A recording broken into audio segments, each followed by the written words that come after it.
CBN's Brody Carter has more on the devastation and cleanup that is already underway. Brody. John, Jenna, early estimates are still being tallied, and it may be weeks before we have a definitive death toll. We do know this weekend's tornado outbreak is one of the worst on record for the month of December.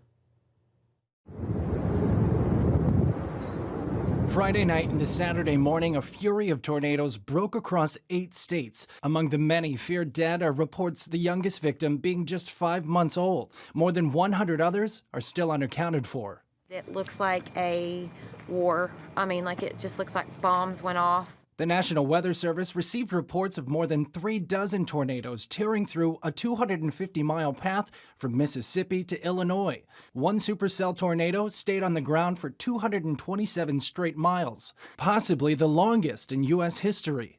And the people who lost everything but are still here with us, it's hard to think of them as lucky, but this is really hard. In Kentucky alone, the governor's latest report is at least 64 people are dead, a lower number than he had first feared. More than 1,000 homes damaged or destroyed across 10 counties.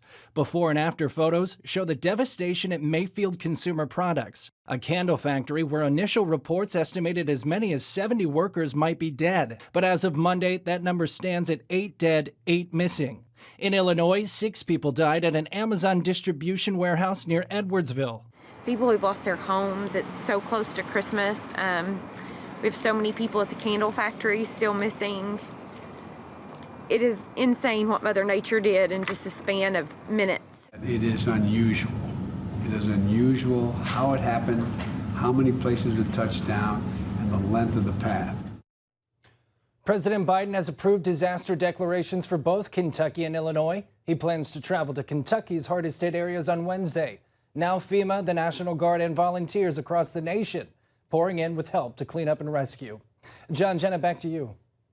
CBN's Brody Carter. Thank you so much, Brody. Here with us now is Toby Swagger. He's with CBN's Operation Blessing, which is already on the ground helping the victims of the disaster there in Kentucky. Toby, thank you so much for making time to talk with us. We know you're extremely busy. You are in Bowling Green, Kentucky. 3 dozen tornadoes tearing through a half-dozen states this weekend. Toby, how unprecedented is this, and does what you're seeing compare with what you've seen in relief past efforts? It's overwhelming. There's devastation from neighborhood to neighborhood. It's comparable to different storms, but every storm's different. There have been communities affected, like you said, in all of these states, from Tennessee to Missouri and here in Kentucky, where I'm at right now in Bowling Green. Yeah. We know Operation Blessing has a hunger strike task force reserved for situations like this, and we understand it's already delivering disaster relief to the hard-hit town of Mayfield, Kentucky. Tell us about that work, Toby. Yeah, there are relief loads that are coming in to Mayfield here in Bowling Green with different church partners that are on the ground. They bring those loads in, and it has immediate needs items, especially here in the first 2 to 3 days after the storm hits. There are those immediate things: food, warmth, sometimes tarps, things of that nature. And those things will be coming to these different distribution points through Hunger Strike Force to our Operation Blessing U.S. disaster relief partners to make a difference in the communities that are hardest hit. Toby, we know in addition to church partners, you also have corporate partners as well. Operation Blessing has a disaster relief team sending Home Depot disaster relief kits. Can you talk to us about what's in those kits? Those buckets often have cleaning supplies or whatever the immediate situation is. We have buckets that are specific to different kinds of incidents. So a flood bucket may have something different than a tornado bucket, but each of them have basic needs items like tarps from time to time, or they'll have cleaning supplies. Sometimes there's masks. Sometimes there's flashlights. It's whatever might be most beneficial for that community, for the people that are affected in that time. Yeah, we are looking at least 85 deaths, and that number could climb as so many people, Toby, are still missing. You know, in the days and weeks ahead, as you're there on the ground, what worries you most moving forward?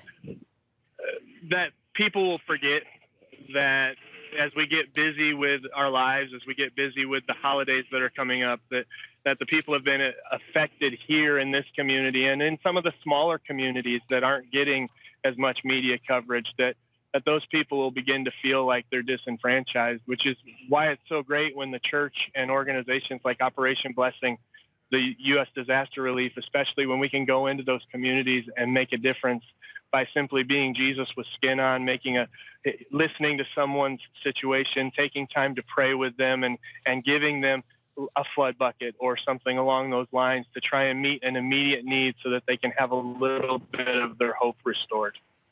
I've been on the ground and seen personally the work that Operation Blessing does and the help that it provides. You cannot put a price tag on all of that. Toby, real quickly, can you describe how Operation Blessing is planning to attack the situation with disaster relief? We know first there's search and rescue, but then you also do cleaning and gutting out. Tell us about the process here. We're currently in the assessing phase. Right now, I am here in Bowling Green, Kentucky. I'm going to head to Mayfield and some of those in-between communities. Tomorrow, I was in Hendersonville, Tennessee this weekend, looking at the different impact zones and figuring out how we could best serve those communities. And at this point, we are in that assessing phase and figuring out what resources our partners on the ground might need. And then as they have additional needs that they could request from us, we'll move forward at that time so that we can make the biggest impact that we can for the community. Yeah. Well, Toby, we thank you for being there, and our hearts and our prayers go out to everybody there who's been affected by these terrible storms. Unprecedented when you see some of the footage, especially from the drones. So, Toby, thank you so much. And again, if you'd like to help Operation Blessing and the people hardest hit by these tornadoes, please visit ob.org. Toby Swagger with Operation Blessing, thank you. Thank you.